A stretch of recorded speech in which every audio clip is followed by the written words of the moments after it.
మీరు దున్నుకోండి ఆంధ్రాన్ని వదిలేస్తారా వాళ్ళు? ఇప్పటికే మొన్న కూడా లోకేష్ చెప్తున్న మాట నాకు పర్లేదు తెలుగులోడే అనిపించింది. ఏంటది, తెలుగుదేశం జనసేన 15 ఏళ్ళు వదిలిపెట్టదు, తెలుగుదేశం జనసేన అన్నాడు బీజేపీ అలా.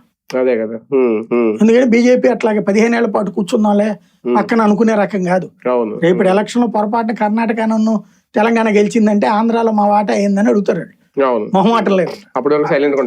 అట్లాంటి తెలివైన వాళ్ళు.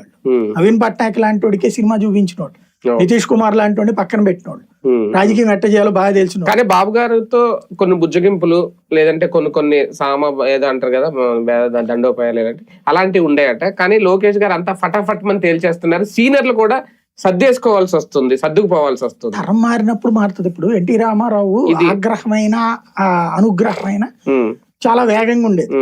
ఒక మనిషి వస్తే నచ్చాడంటే గనక నాకు అంటే ఆయన ఆయన జోలికి ఇంకెవడు వెళ్ళేవాడు కదా పార్టీలో. ఆయనకే కోపం వచ్చిందంటే పార్టీలో పక్కన పెట్టని చూసేవాడు. ఇది ఎన్టీ రామారావు స్టైల్. చంద్రబాబు నాయుడు చాలా సాఫ్ట్ కార్నర్ మనిషి ఫ్రమ్ ద బిగినింగ్. సాధారణ కార్యకర్త కోపాన్ని కూడా నువ్వు ఆగు బ్రదర్ చూద్దాం, సెట్ చేద్దాం అనే రకం. ద్వేషించిన వాళ్ళని కూడా దూషించిన వాళ్ళని కూడా మళ్ళీ పార్టీలోకి తెచ్చుకున్న రకం ఆయన.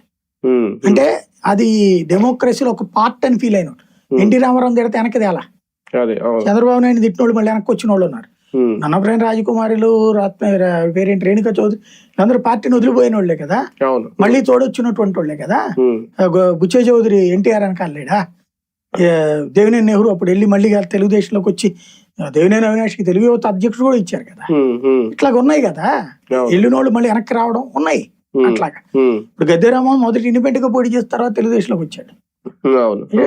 అట్లా ఇప్పుడు లేకపోతే రంగా కుటుంబం తెలుగుదేశంలోకి ఎట్టొచ్చింది? అసలు 89 రాజకీయమే రంగా చుట్టూ జరిగింది మరి లేదా? ఎందుకని? ఈయన మంచోళ్లే, పెద్ద రకం, పోనీ బతకని అనే రకం. ఇది పార్టీని కంటిన్యూస్ గా అధికారంలోకి రానివ్వట్లేదు అనేది ఒక వర్గానికి ఫీలింగ్. కఠినంగా ఉండాలి అన్నది వాళ్ళ కోరిక తీరుస్తున్నాడు ఇప్పుడు లోకేష్. కానీ అంటే ఎమడగలుగుతారు రేపు పొద్దున్న లోకేష్ గారితో